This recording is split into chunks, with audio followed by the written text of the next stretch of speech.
Anna Toumazov. Nous sommes dans Tunnel. Aujourd'hui, je suis avec Leslie Medina pour un numéro d'Au bout du tunnel où, comme vous le savez, je choisis des personnes avec qui j'ai déjà échangé pour terminer une discussion qu'on a déjà eue. Et aujourd'hui, je suis avec toi, Leslie. Coucou. Leslie, on se connaît quand même depuis un petit moment déjà. On a déjà eu le temps de passer du temps ensemble et de discuter de beaucoup de choses. Aujourd'hui, j'avais envie de parler avec toi de la liberté, de la création, de tous ces sujets-là. Parce que toi, tu es une artiste à la frontière entre plusieurs arts, que tu combines. C'est assez difficile de te définir. Tu es chanteuse, tu es actrice. Comment est-ce que toi, tu articules tout ça ? Tu dois te présenter, tu dis quoi en premier ? Je dis que je suis artiste parce que je fais aussi plein d'autres trucs artistiques dans ma vie que je partage pas forcément avec le public. Mais tu vois, je fais de la peinture, je fais de la sculpture et c'est des choses qui me font énormément de bien. En fait, j'aime les moyens d'expression dans leur ensemble. Mais effectivement, ma carrière s'est portée davantage sur la musique et sur ce métier d'actrice parce que ça s'est aussi présenté comme ça dans ma vie. Mais c'est pas exclu que quand je serai une vieille dame, je sois sculptrice et peintre à la campagne. Ça serait une vie qui me rendrait très heureuse aussi, j'en suis sûre. Ça a été quoi ton premier pas justement vers toutes ces formes d'art aussi diverses soient-elles ? Je sais pas trop, en fait, c'est un truc vraiment qui date de l'enfance, tu vois. Je pense qu'il y a beaucoup d'enfants de toute façon qui sont déjà assez sensibles à la peinture, aux couleurs, au spectacle. Je crois que tous les enfants qu'on a été ont été plus ou moins attirés par ça. Et puis il y en a après qui développent d'autres capacités, d'autres curiosités. Et pour le coup, moi, je fais partie de ceux et celles qui sont restés dans une voie très artistique. Enfin, je me suis jamais vraiment posé la question de faire autre chose d'autre. Autre chose d'autre ? Qu'est-ce que je raconte ? Autre chose d'autre, si ça je suis marche. désolée, je suis venue à jeun, du coup j'ai le cerveau qui fonctionne pas du tout. Il y a le thé qui va la tisane va me revigorer. Sinon. Non merci, vraiment, c'est ma phobie. Non mais voilà, en tout cas, je me suis pas vraiment posé la question de faire un autre métier que ça. J'ai passé mon bac, mais très vite c'était, je vais faire des cours de théâtre et je continuais à faire de la musique et j'apprenais des instruments en autodidacte et voilà, en fait, je me suis pas vraiment posé la question. J'ai eu la chance de pouvoir tout de suite commencer à pratiquer et à gagner aussi de l'argent avec ça, parce qu'il y a un aspect économique qui est évidemment important quand on devient adulte. Ça peut pas être juste « je kiffe jouer, je kiffe la musique » et il faut vivre et payer son loyer à un moment. Donc voilà. Ton premier salaire grâce à l'art, c'était quoi ? Mon premier salaire grâce à l'art, c'était un téléfilm pour France Télévisions, quand j'avais 18 ou 19 ans. Et ouais, ça a été ma première paye, mes premiers cachets. Je crois que j'avais eu genre 11 ou 12 jours de tournage. Ça me paraissait ouf et ma prestation est vraiment pas ouf. Mais c'était un symbole hyper fort pour moi de dire punaise, trop bien, je viens d'avoir mon bac. Je suis déjà en train de bosser, je suis déjà dans le game. Pour la plupart des gens qui nous écoutent, les métiers créatifs, les métiers artistiques, c'est complètement une réalité hors norme. Toi, tu as l'impression d'exercer des métiers qui sont normaux et d'avoir une vie normale ?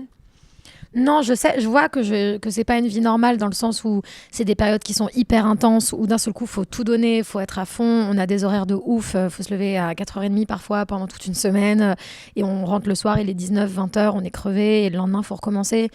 Et puis d'un coup, tu sais pas pourquoi, enfin si tu sais pourquoi, t'as pas de taf, et puis d'un coup, pendant 6 mois, t'as aucun rendez-vous, personne t'attend, t'as rien à faire concrètement. Tu dois, toi, te mettre des objectifs, toi, te mettre des guides dans ta life pour que ça ait du sens, parce que sinon c'est trop bizarre en fait. Donc je vois que ça c'est pas naturel et ça peut être même assez toxique pour la santé mentale en fait, parce que tu peux te dire mais je sers à quoi, c'est pas utile ce que je fais.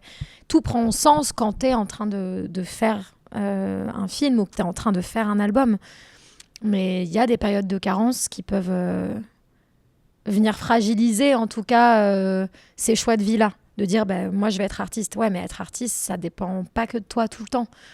Moi, j'ai cette chance d'avoir l'équilibre, justement, d'être surtout en studio, en train de faire ma musique. Et de temps en temps, il s'avère que j'ai un tournage et je me mets à fond dedans et je me sens complètement légitime et à ma place sur un plateau parce que j'ai j'ai fait des années de formation, je joue depuis que j'ai 3 ans. Enfin, je faisais des cours de théâtre pour enfants à la maternelle. C'est fou. Et j'ai jamais arrêté mes cours. Et voilà. Donc, je me sens hyper à ma place en tant qu'actrice et j'adore ça. Et j'apprends à chaque fois, à chaque expérience. Mais la musique, moi, est un truc qui donne du sens, en fait, à mon quotidien. Déjà, j'ai des choses à dire, j'ai des choses à composer, à faire. Et pareil, c'est un truc un peu sans fin de trouver un peu ta voix en tant que musicienne. Mais là, tu parles de la maternelle. Est-ce que là, tu fais le métier que tu voulais faire quand tu avais 3 ans ? Absolument. J'ai Incroyable. toujours dit je veux être actrice et chanteuse. Et aujourd'hui, je fais les deux par intermittence, en fait, finalement. Et ouais, c'est extraordinaire. C'est une chance énorme. Mais en fait, tu as réalisé les rêves que nous, les petites filles des années 90, on mettait en mon métier de rêve dans les... Tu sais, tu te rappelles les carnets d'idoles que J'allais tu t'en faisais parler, bien sûr. C'est fou. Ouais, c'est trop bien. Et puis, c'est un privilège de pouvoir faire les études que j'avais envie de faire, c'est-à-dire étudier l'art dramatique, prendre des cours de chant, apprendre le piano, avoir du temps, l'espace mental pour le faire. J'ai conscience que c'est un privilège énorme. Donc, il y a aussi, je pense, du coup, une rigueur que j'ai associée à ça.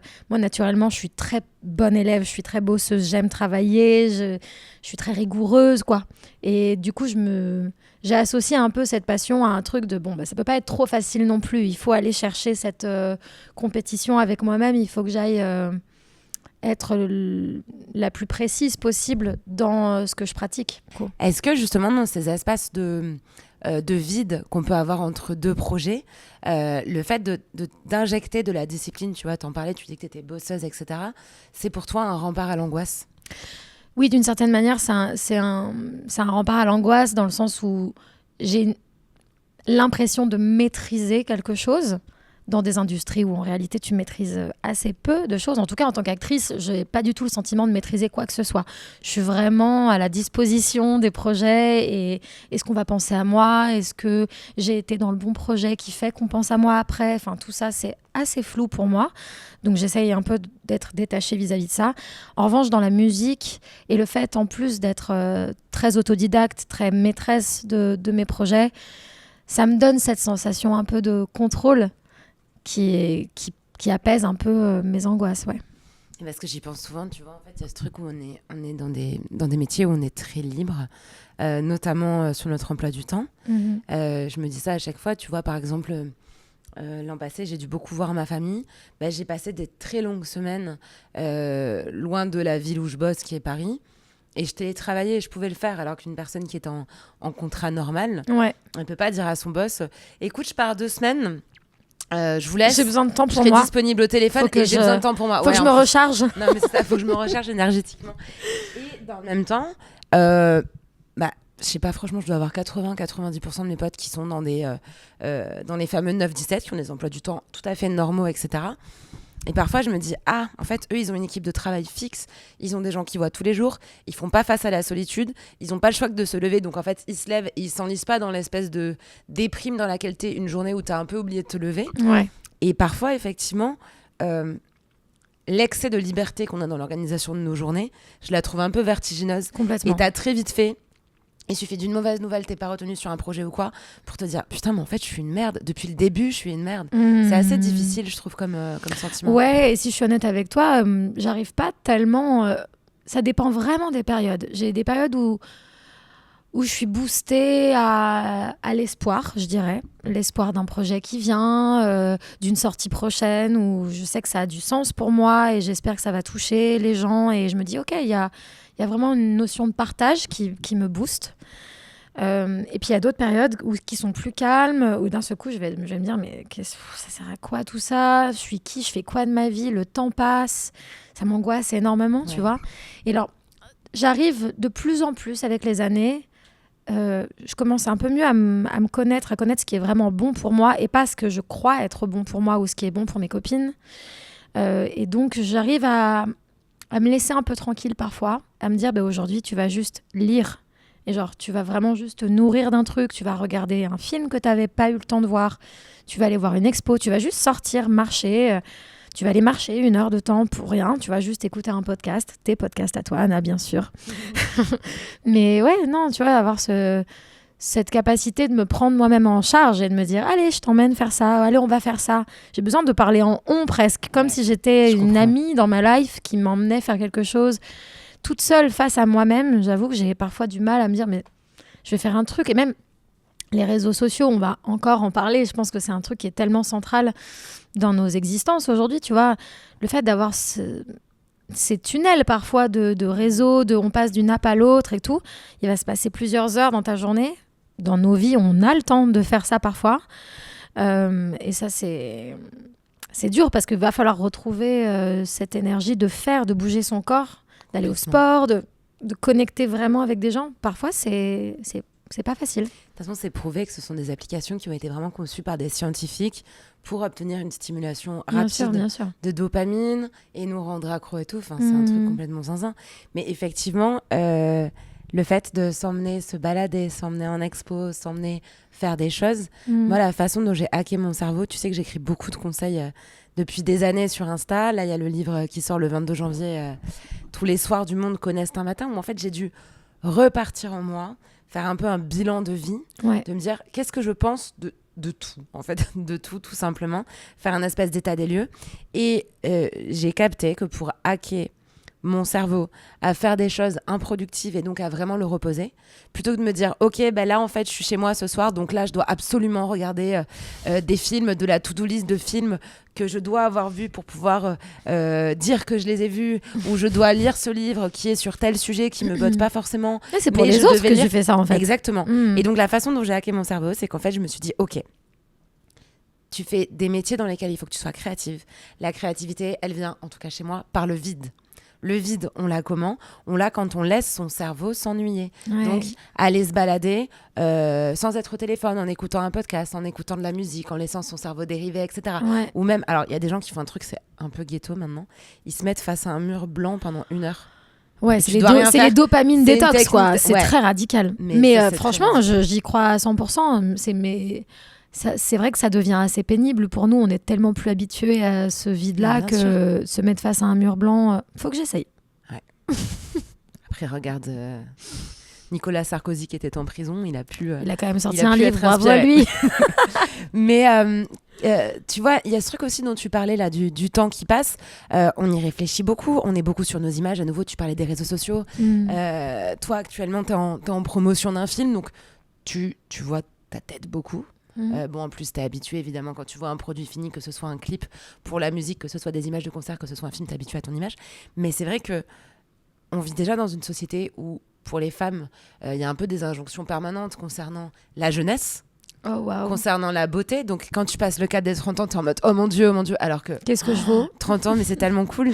Tous les gens qui ont dépassé cette décennie depuis longtemps me disent « Waouh, la trentaine, c'était incroyable. La vingtaine, c'était pas foufou.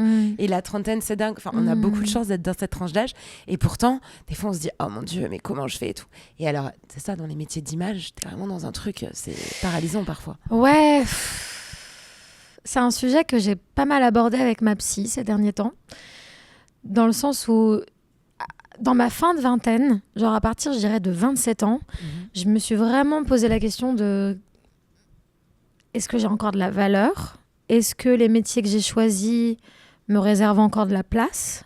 Parce que c'est pas que dans ta tête, en fait. C'est pas juste un espèce de caprice de dire genre « Oh mon Dieu, suis-je encore assez jeune ?»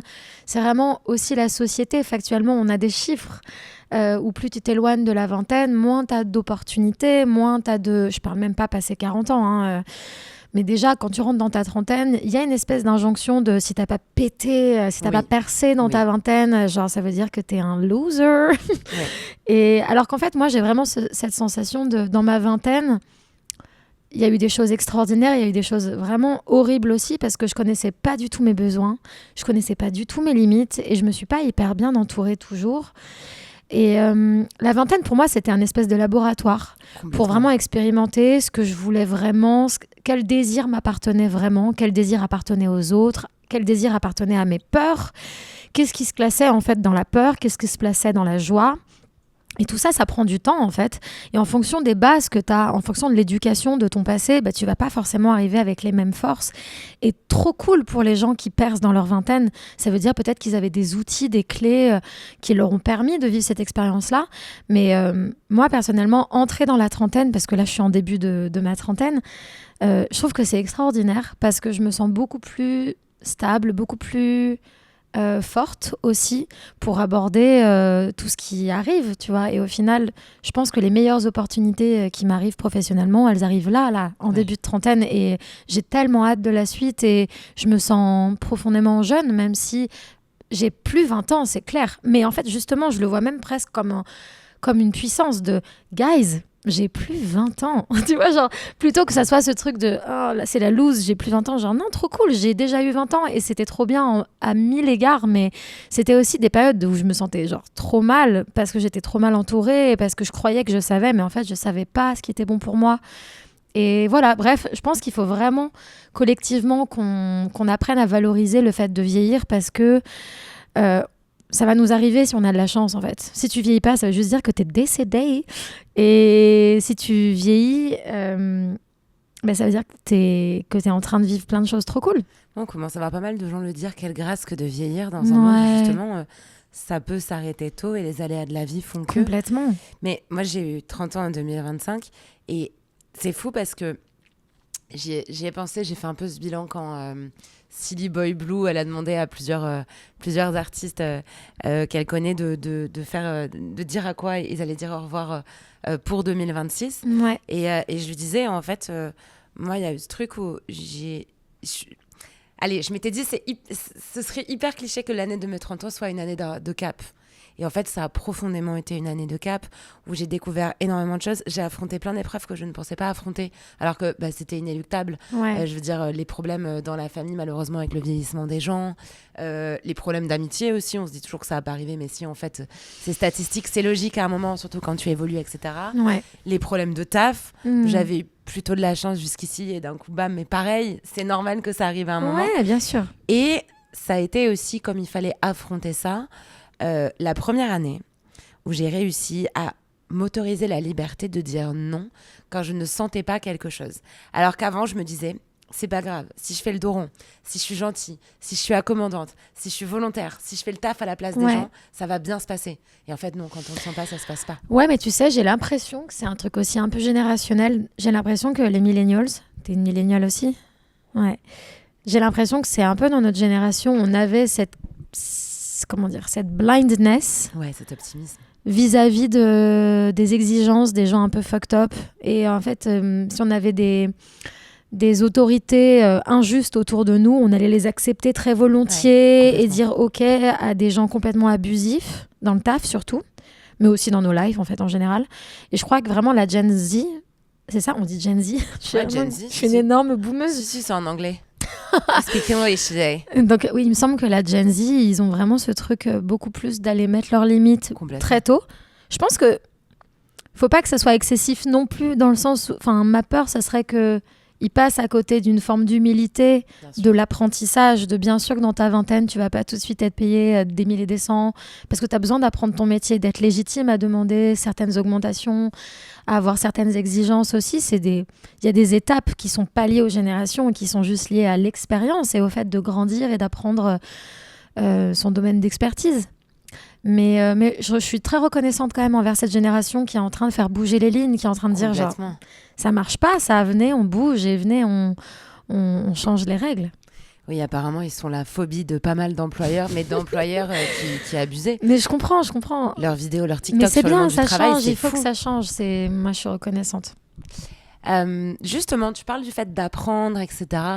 Est-ce que les premiers moments où vient le succès, alors je sais pas à quel moment de ta carrière tu t'es dit après la sortie d'un film, après la sortie d'un projet ou après la sortie d'un album ou d'un EP, tu t'es dit ah ouais, là ça commence à bien marcher. Tu sais, ces moments de réalisation où tu te dis cool, il y a tout qui s'aligne. Et est-ce que au moment où le succès vient, on commence à perdre en liberté parce qu'on veut plus perdre ce succès? Alors franchement, je vais être très honnête avec toi, je considère pas du tout être dans cette catégorie-là. Moi, j'ai l'impression que c'est toujours pas arrivé, vraiment.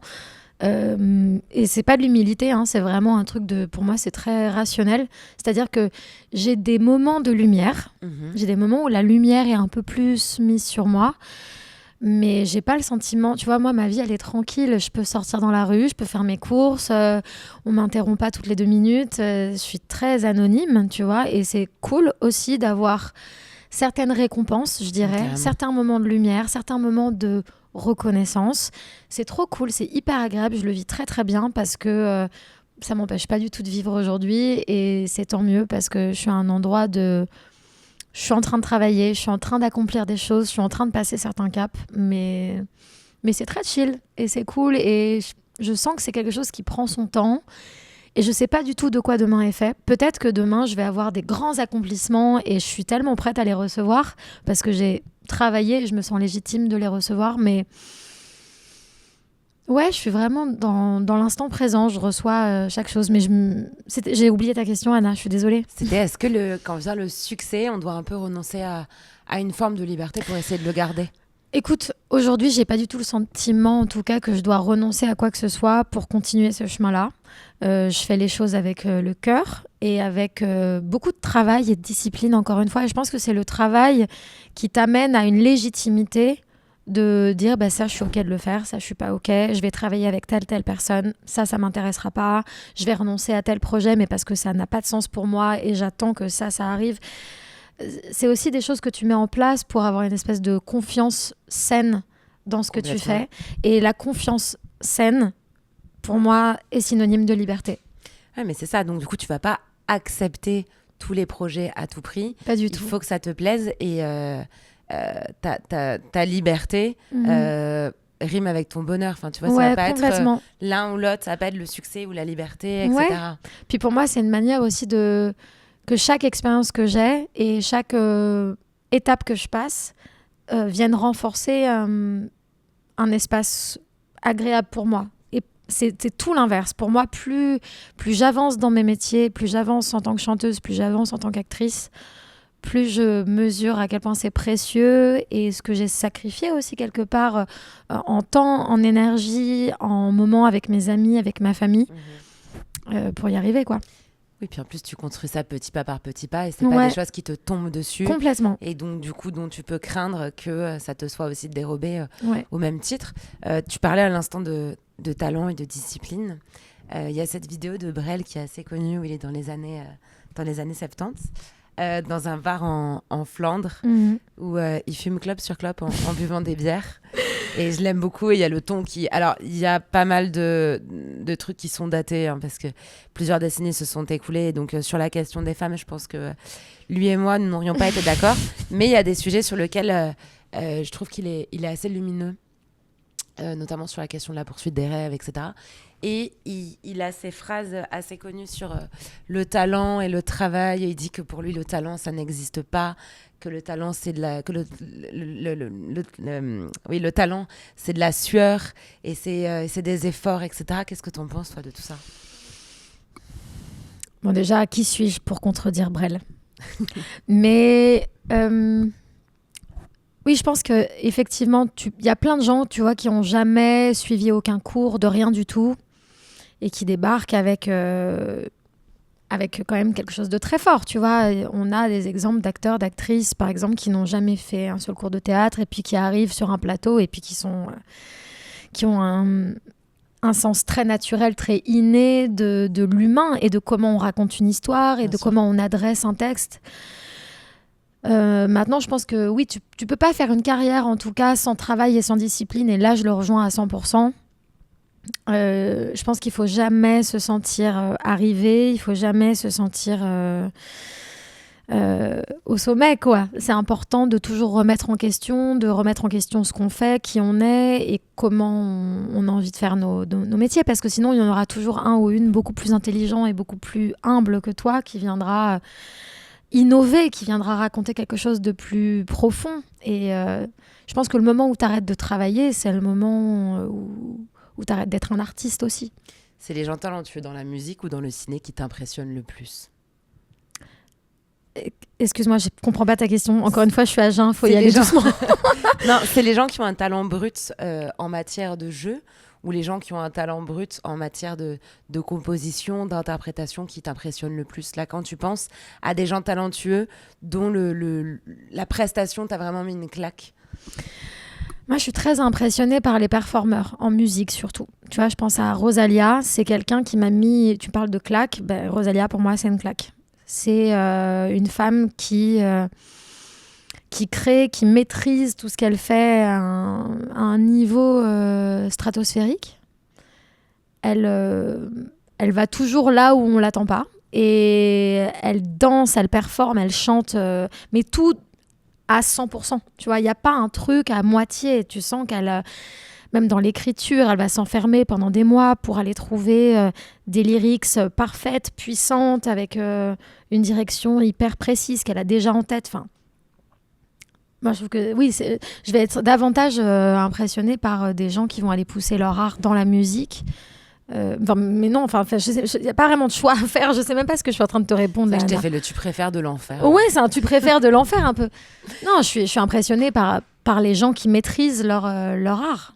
Moi, en termes de complétude, j'avais été assez marquée, je te l'ai déjà redit, par ton projet Les Lotus poussent dans la boue. C'était en 2024, c'était au printemps 2024, si je ne me trompe pas. Exact. T'avais fait ce moment un peu suspendu, on était à la caserne, et tu nous avais présenté des enregistrements vidéo de ce projet. Vous étiez allé faire ça dans une maison à la campagne, au château de la Prade à Bordeaux. Dans un château, encore mieux. T'avais fait aussi une petite session live et tout. Et j'avais trouvé ça parfaitement complet parce que les images racontaient quelque chose. Les chansons, en plus, moi, je trouvais qu'il y avait une diversité, justement, dans ce que tu avais proposé dans ce projet, aussi bien sur les thèmes que sur, tu vois, les différentes interprétations, les différentes méthodes qui étaient très fortes. Et on avait senti, justement, une grande forme de liberté.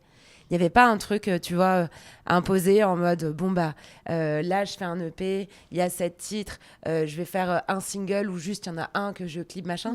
On sentait que vraiment, tu avais voulu aller au bout d'un truc. Tu t'étais sentie libre sur ce projet ? Ouais, déjà, c'est un projet que j'ai produit avec mon label. J'ai créé un label en 2020 et c'était aussi une intention de tout faire toute seule un peu. Je crois que j'avais des choses un peu à me prouver aussi à ce moment-là de ma vie.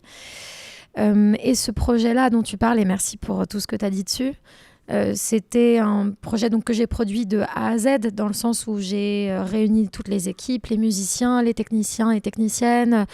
Et donc j'ai pensé cette session live, c'est une session live dont tu parles, j'ai voulu vraiment faire une espèce de... C'était important pour moi de performer chaque chanson en direct avec les musiciens qui jouaient en direct et ma voix qui était enregistrée en direct. Donc il a fallu qu'on fasse plusieurs prises, un peu comme au cinéma finalement. Et c'était aussi une manière de vivre ma musique plutôt que juste la sortir sur les plateformes de streaming et juste dire il y a un projet qui est travaillé, on a fait 15 versions, on l'a mixé, on l'a masterisé, d'avoir un truc un peu brut, un peu sincère, c'était important pour moi. Je compose, j'écris, je produis ma musique, alors pas tout le temps toute seule, parfois je suis entourée et je suis accompagnée de gens très talentueux et talentueuses, mais là c'était important pour moi aussi de venir raconter que j'étais une artiste complète qui écrivait, qui chantait, qui composait. Souvent, je crois qu'il y a une espèce de préjugé un peu misogyne de la chanteuse, on lui a forcément écrit sa chanson. Bien sûr. Et c'est tellement d'heures de travail et d'apprentissage pour moi que je trouve ça très injuste, tu vois, même si personne m'a jamais forcément dit ça, mais je sens ce besoin de dire, les gars, moi, je bosse et ça serait insupportable pour moi qu'on croit que je suis juste une marionnette pour qui on écrit des chansons, tu vois. J'avais ce besoin de légitimer aussi ma démarche. On dit légitimer ? Ouais. J'avais besoin de légitimer cette démarche-là. Mais on sentait, tu avais vraiment l'intimité qui a affleuré. Moi, je sais que mes titres préférés, c'était... il y avait L'or et le fer, je suis retombée dessus l'autre jour, mais il y avait Ce qu'il me reste. Ce qu'il me reste. C'est des titres. Alors, moi, mon mec était obsédé par manquer à quelqu'un. Donc, c'était vraiment un sujet. J'étais là, toi, tu penses à qui quand t'écoutes ça mais moi, tu me manques tout le temps. Il me manque quand il est au travail. Il me manque là. Non, mais... en fait, ça peut pas être écrit par quelqu'un d'autre et interprété comme ça, tu vois. Il y a un truc, enfin, ça se voit en fait. Tant mieux. Je trouve que c'est toi à 100%. Et j'avais vraiment, franchement, j'avais été impressionnée parce qu'en plus, j'étais encore à cette époque-là dans la première saison de Tunnel. Je recevais beaucoup d'artistes, j'étais invitée à beaucoup de releases, beaucoup de concerts et tout. Et là, il y avait vraiment un truc qui s'était waouh. Enfin, ça m'avait vraiment beaucoup plu. Ouais, pour moi, c'est important d'écrire des choses qui viennent vraiment de mon ventre, parce que en tant qu'actrice, on me demande de dire les textes de quelqu'un d'autre. Oui. Donc, je vois pas l'intérêt d'avoir une démarche d'écriture en tant que musicienne, où je serais comme à distance de ce que je raconte.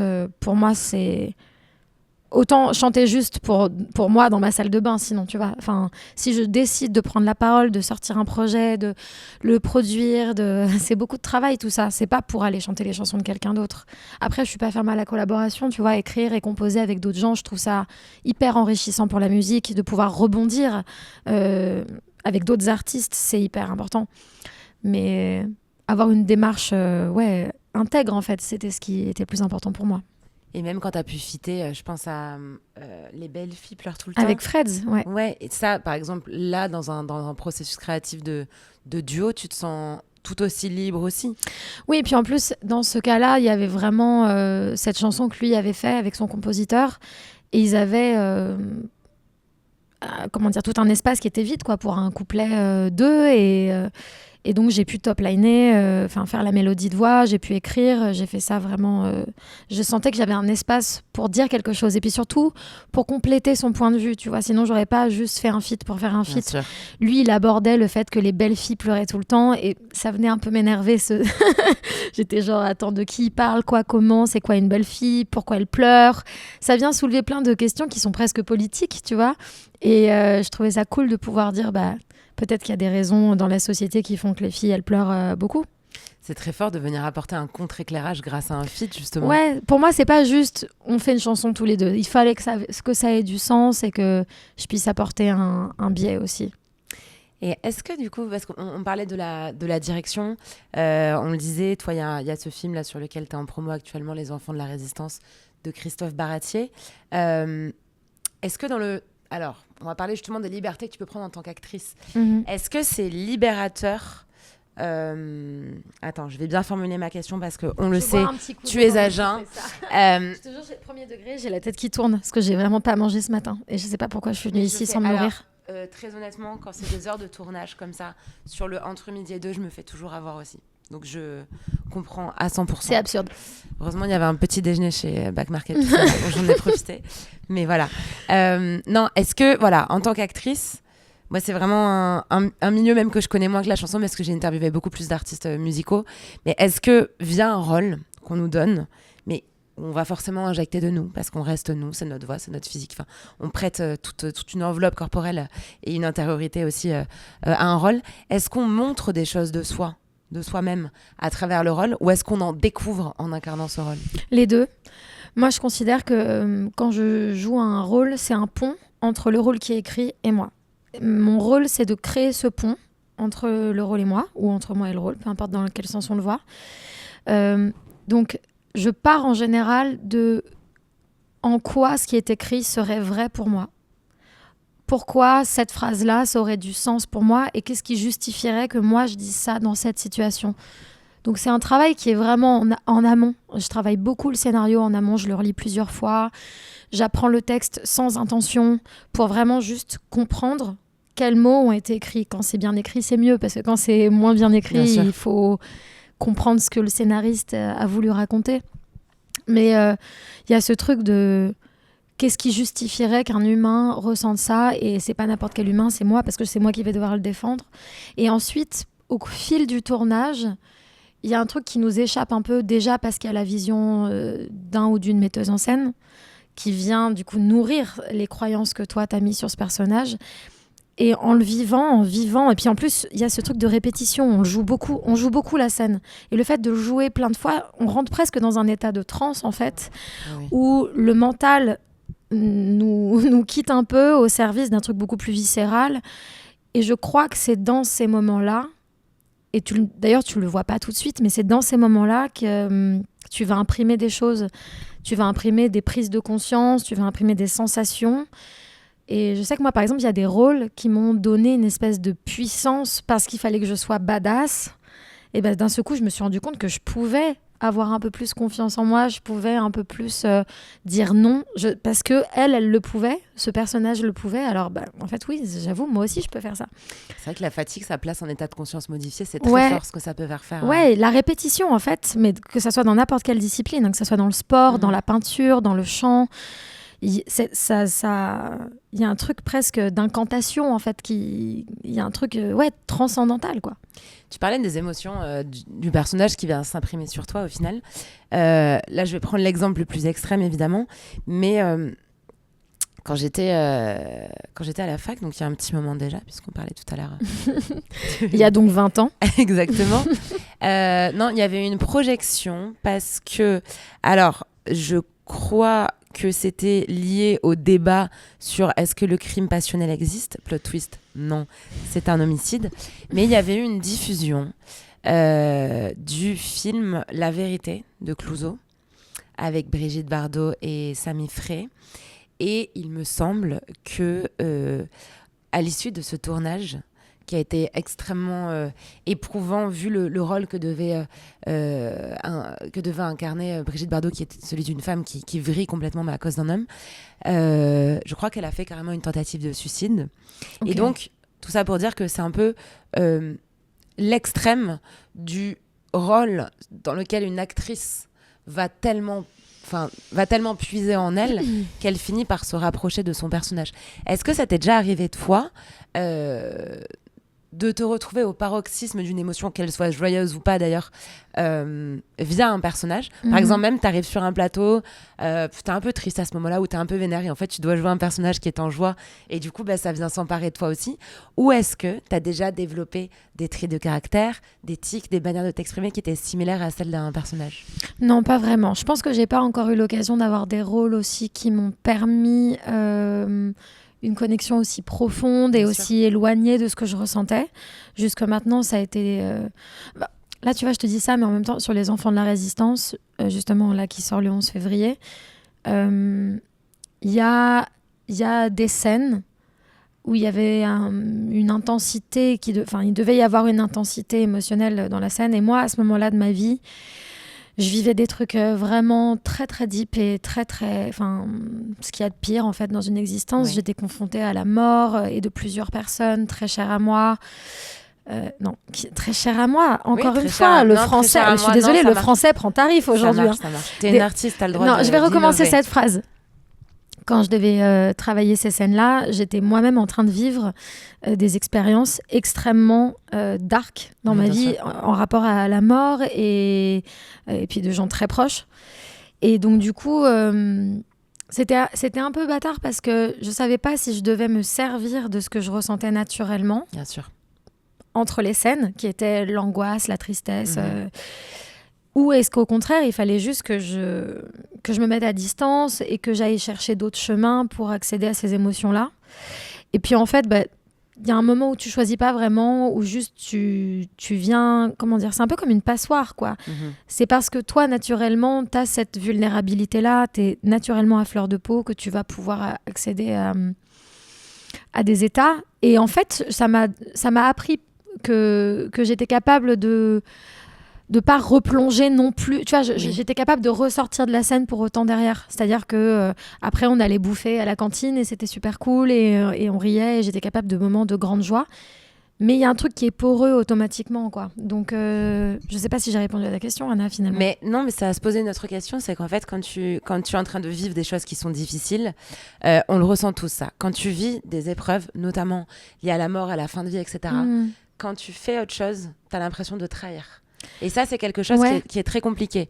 Peut-être que c'est pas... Enfin, peut-être que là, je parle d'un truc qui est plus propre à moi, mais t'as toujours cette espèce de truc en mode « Ah non, là, je serais censée ressentir ça. » Et du coup, je me demande... Et à nouveau, moi, j'ai pas d'expérience de tournage ni rien, mais je me demande du coup si c'est plus difficile de jouer un rôle qui est parfaitement attenant à ce qu'on est en train de vivre aussi, ou justement, tu dois jouer un truc complètement contraire et ce qui te sort, qu'est-ce qui est le plus... Ça dépend. Franchement, ça dépend des jours. Et même dans les périodes les plus difficiles de ta vie, tu vas te lever un lundi et ça ira mieux, quoi. Et tu sais pas pourquoi. Et en fait, fait, ça n'empêche pas que la situation reste dramatique. Il y a des jours où tu fais avec, il y a des jours où tu fais sans, et c'est comme dans n'importe quel métier, quoi. J'avais dit ça, je crois, dans un conseil, que justement les dispositions de notre vie et ses circonstances, ça façonne un paysage. Et qu'en fait, nos humeurs, c'est comme la météo. Donc en fait, tu sais pas pourquoi au milieu d'un été, il peut d'un coup pleuvoir. Et au milieu d'un hiver, d'un coup faire beau. Et puis, tu as besoin de faire des pauses de ta tristesse, un peu. Vrai. Tu vois, tu as besoin de souffler, quoi. Même si tu es en train de vivre la pire épreuve de ta vie, tu vois, par exemple, je pense souvent à ça, non pas trop non plus, mais par exemple, les enterrements. Il y a toujours un pot après un enterrement. Et tu sais, on va bouffer, on va parler d'un truc, et tu verras toujours dans les pots post-enterrement des gens se taper des grandes barres.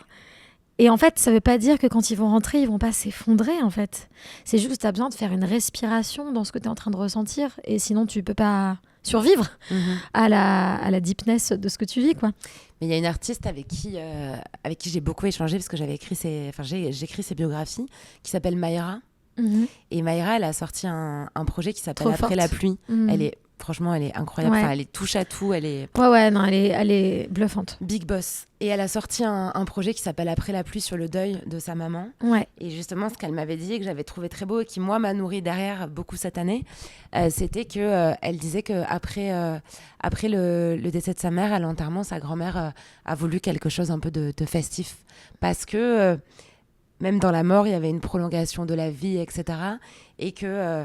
un enterrement pouvait se finir selon les cultures dans ce qu'on connaît de mieux, qui est parfois la danse, le chant, et le fait d'être réunis ensemble à vivre dans beaucoup de cultures, en fait, c'est comme ça. C'est assez... je crois qu'on est minoritaire à vivre le deuil comme quelque chose de... comme un moment de recueillement, et il y en a plein aussi qui célèbrent le passage dans l'au-delà en fonction des croyances, des religions, de la foi de chacun.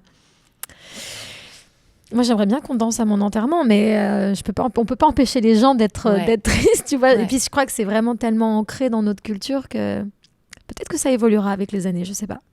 Quel conseil tu donnerais justement à quelqu'un qui traverse des émotions qui sont difficiles pour ne pas, on parle beaucoup de liberté depuis tout à l'heure, pour ne pas se retrouver prisonnier de cette émotion et être contraint de jouer, d'incarner un rôle précisément par rapport à cette émotion. Dans la vie, tu veux dire ? Oui, dans la vie.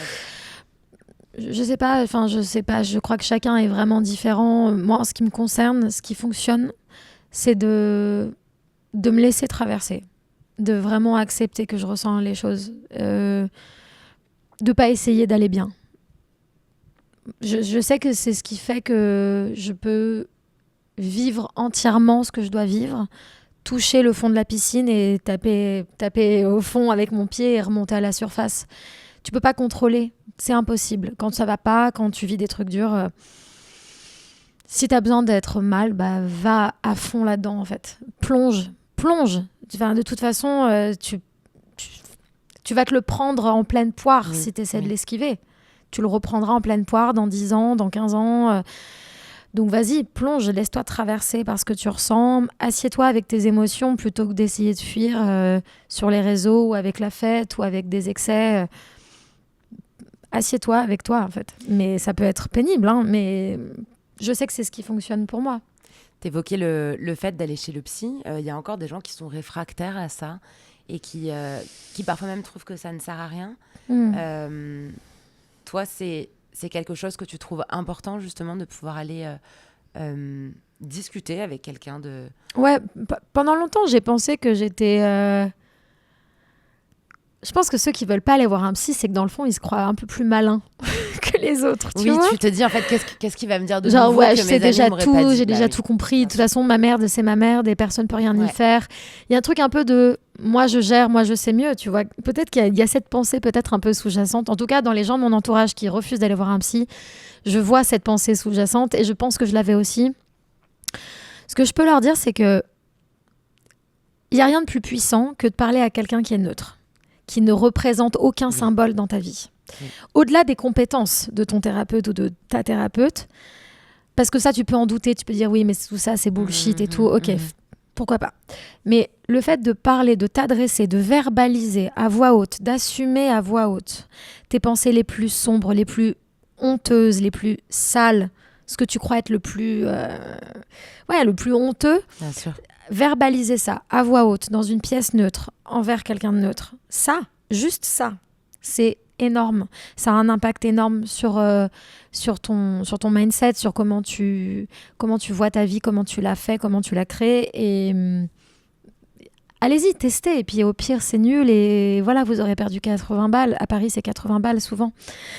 Peut-être que c'est moins cher. Il y a des endroits où c'est moins cher, mais effectivement, à Paris... Non, et puis je crois en plus qu'il y a des trucs... Oui, il y a 10 séances remboursées. Il y a 10 séances remboursées. Il y a les psychiatres, je crois que c'est remboursé entièrement. Tout à fait. Enfin bref, il y a plein de moyens en fonction de l'argent que tu peux y accorder. Et puis tu peux... Il n'y a pas trop de chat GPT aussi. Hein. Oui, tu peux... Oui, ouais. ChatGPT n'est pas un thérapeute. ChatGPT a dit quand même à des gens de se suicider. Donc, voilà, par exemple. Voilà. On a pu évoquer justement les moments de ténèbres qu'il y a pu avoir dans ton année passée, dans l'année 2025. 2024, et j'aimerais quand même, surtout, pour clôturer, partir un peu sur la lumière. Comme ça, on clôture avec ça. Sur la fin 2025. Ouais, j'avoue, c'était un peu dark. Là, on est parti dans un truc... Oui, mais non, bien, ça va. Mais justement, mais la vie, c'est ça. C'est Dormesson qui disait il y a les roses et les épines, etc. Ouais. Et la lumière, on la voit s'il y a de l'obscurité. Complètement. Tu vois, c'est normal. Et justement, il y a quelques semaines, je t'ai vu sur scène. Enfin, je t'ai vu avant et après la scène. Et j'étais trop heureuse que tu vives ça. T'es montée sur scène avec Laurie. Pour son premier concert de retour, c'était au Trianon. Elle a fait un week-end de concert entier. Tu y étais le vendredi, tu y étais aussi le dimanche. Ouais. Moi, j'étais là le vendredi, on a bu un petit verre avant, on s'est vu après à l'after show. Qu'est-ce que tu as ressenti d'être sur scène avec Laurie pour chanter près de moi? Je pense que tu l'as vu, j'étais en larmes, tout simplement. Non, franchement, c'était... Moi, quand j'étais petite, mon papa, il appelait Star à domicile. C'était une émission où on pouvait appeler pour que nos idoles viennent chez nous chanter la chanson. C'était un concept qui cartonnait à l'époque. Et on appelait tout le temps pour rencontrer Laurie. J'étais fan de Laurie et elle fait partie de ma construction aussi en tant que chanteuse. Je pense qu'elle fait partie des artistes qui m'ont donné envie de chanter, de performer. Et d'être sur scène en face d'elle et de chanter avec elle, c'est venu guérir beaucoup de choses en moi. Et donner du sens et donner un moment de joie immense à cette petite Leslie en moi. Et donc, j'étais très émue. Et puis, j'ai beaucoup de respect, d'admiration pour cette femme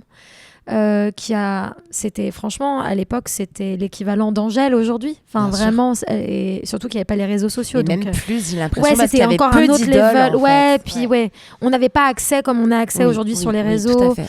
Il y avait un truc vraiment, c'était des dieux, quoi. C'était une déesse, elle était sacrée. Et voilà, donc moi, c'était quelqu'un d'extrêmement importante dans ma construction. Et c'est une personne extraordinaire. J'ai eu la chance, du coup, de la rencontrer, de travailler avec elle. Et c'est une femme extrêmement inspirante et je veux tout pareil qu'elle. Je veux tout faire pareil, avoir cette force-là, cette capacité de se réinventer, de recomposer des nouveaux morceaux, de remonter sur scène, d'aller se mettre aucune limite, en fait, et d'y aller. Et elle a un parcours tellement inspirant. Elle incarne la liberté, justement, pour toi. Vraiment, vraiment. Et... Slay. Et je suis tellement heureuse que ce soit une femme aussi gentille qui ait autant de succès. Tu vois ce que je veux dire? Genre vraiment, cette valeur-là.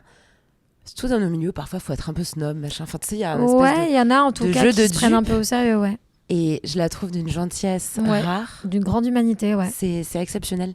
C'est un rêve, du coup, que tu as réalisé de chanter avec elle. Exactement. Comment est-ce qu'on fait quand on a réalisé des rêves pour construire les suivants? Comment est-ce qu'on les pense? Comment est-ce qu'on les réfléchit? Comment est-ce qu'ils nous viennent?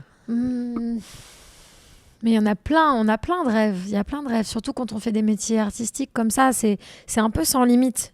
Je pense que même des gens qui sont 20 fois plus connus que moi, qui ont atteint 20 fois plus d'objectifs que moi, ils doivent encore avoir des trucs. C'est plus. Je pense que c'est même presque le piège. Il faut réussir à trouver la satisfaction dans les petites étapes et dans les petites marches. Et oui, moi, j'ai encore tellement d'objectifs à remplir que je me fais pas trop de soucis pour l'instant. J'ai plein de cases à cocher. Et c'est toujours une joie enfantine quand Leslie Medina, l'artiste pluridisciplinaire, réalise les rêves de la petite Leslie. Vraiment, mais c'est que pour elle que je fais ça, franchement. Mais d'ailleurs, c'est une question que je me pose souvent et dont on parle beaucoup avec mes amis, c'est ce que tu mets en place, les choix que tu fais en tant qu'adulte, à quel point tu les fais pour toi ou est-ce que tu les fais pour l'enfant? Et parfois, il y a des choix que tu fais encore pour l'enfant et ils te rendent pas toujours très heureux ou heureuse. Et il faut avoir cette capacité de recul, de dire peut-être qu'il y a certains rêves, peut-être qu'il y a certains objectifs que je peux abandonner. Et c'est pas un échec, ça veut juste dire que je choisis l'adulte. Je choisis le quotidien de l'adulte et la santé mentale et le bonheur et les besoins de l'adulte au détriment d'un rêve enfantin qui peut-être en fait me rendre pas si heureux ou heureuse aujourd'hui. Je pense qu'il faut avoir ce courage-là aussi parfois de faire une petite mise à jour et de se dire ok, est-ce que j'ai encore envie de faire ça et pourquoi je le fais ? Moi, il s'avère que la mise à jour, je la fais régulièrement et c'est cool, je suis sur mon chemin, mais il y a quelques idéaux, quelques projections qui ont plus de sens et auxquelles il faut dire au revoir. Et ne pas s'emprisonner dans un bingo, dans une to-do list. Et ouais, de se dire oui, mais moi je voulais être mariée, avoir des enfants, avoir un chien et une maison et une voiture et tant sur mon compte en banque. Mais peut-être que c'est pas ce qui te rend heureux, gars. Peut-être que ta passion, c'est la planche à voile. Et du coup, faut y aller parce que l'enfant, il n'y avait pas pensé à la planche à voile, mais ça rendrait très heureux l'adulte. Il faut aller à Maubuisson, en Gironde. Si votre passion, c'est la planche à voile. Exactement. Merci beaucoup, Leslie. Merci à toi. C'était Au bout du tunnel. Et à bientôt. À très vite. Est-ce que tu le sens? Cet élan ne date pas d'hier. Est-ce que tu le sens? Baby, dans toutes mes prières. Est-ce que tu le sens?